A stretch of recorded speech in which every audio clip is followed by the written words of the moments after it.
The year was 406 BCE, and Athens, weary yet unbroken after decades of war, faced one of her darkest hours. For the Spartan admiral Callicratidas, young, bold, and full of disdain for corruption, had assumed command of the Peloponnesian fleet and driven the Athenians into desperate straits by blockading Conon and his fleet at Mytilene on Lesbos. Should Conon fall, Athens would lose her last grip on the Aegean and starve under Spartan control. Yet in the face of this peril, the city rose with astonishing energy. For even in her exhaustion, Athens was a creature of the sea, and when word came of Conon's plight, every man and boy able to row was summoned. Slaves were freed, and promised citizenship, the old triremes were patched and launched. And a great relief fleet of more than 150 ships was assembled under the command of no fewer than 8 generals, an unwieldy council of leaders, but one born of necessity. And they sailed to the Arginusae Islands, off the coast of Asia Minor, where the final gamble for Athens' survival would be played. Callicratidas, with his 120 Spartan and allied triremes, scorned delay and met them head-on, though his friends urged caution against the larger fleet, for he was determined to fight as a Spartan ought, with honor and with boldness, declaring that if he fell, Sparta would find others no less brave. And so the two armadas drew near, the sea itself seeming to tremble as hundreds of oars struck the waves in unison, the cries of the Kilustes echoing over the water, bronze rams gleaming like the teeth of beasts. The Athenians, remembering past disasters, arrayed themselves not in their usual compact formation but in double lines, a bold innovation meant to withstand the dreaded Spartan tactic of the periplus, the encircling maneuver that had so often brought them defeat. And as the horns blew and the drums beat, the two fleets clashed amid spray and shouts, the ramming prows smashing into timbers, the sea boiling with shattered ships, drowned men, and wreckage.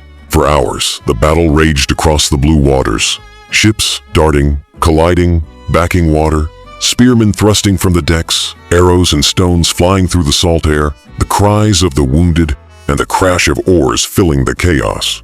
And though the Spartans fought with ferocity, the weight of Athenian numbers and their new tactics began to tell, as the double line absorbed and countered the flanking maneuvers, leaving the Peloponnesians trapped in deadly exchanges.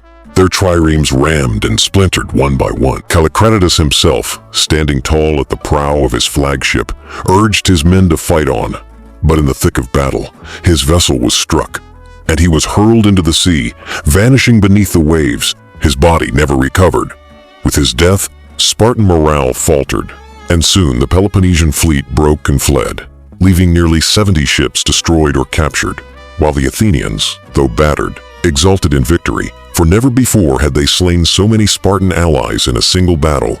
And the blockade of Conon was lifted, restoring hope to the city that had feared starvation. Yet triumph was shadowed by tragedy, for the sea that day had been whipped by storms, and hundreds of wrecked Athenian sailors clung to debris, crying out for rescue, while the victorious generals, battered by fatigue and disorganized by the scale of their fleet, failed to mount a timely recovery operation. The storm worsened, the sea claimed the survivors, and thousands of Athenian sailors drowned within sight of salvation, their voices swallowed by the waves.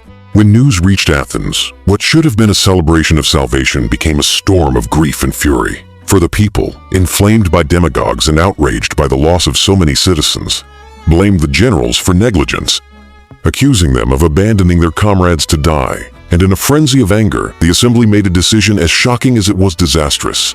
The 8 generals, victors of arginusae, were put on trial, and though some escaped or fled, 6 were condemned and executed. Their success erased in the eyes of the people by the weight of their failure to save the drowning. Thus, the Battle of Arginusae became one of the cruelest ironies of the war. Athens had achieved a stunning naval triumph, preserving her empire for the moment, yet in punishing her own leaders, she bled her navy of its finest commanders, leaving herself weakened for the final blows yet to come. And so the sea off Arginusae was not only a place of victory but also of doom, where the Athenian spirit of resilience and innovation shone with brilliance, only to be eclipsed by the fury of democracy turned against its own champions. A moment when the fickle goddess of fortune gave with one hand and took with the other, reminding all who remembered that in war, as in life, Glory and ruin often sail side by side upon the same dark waters.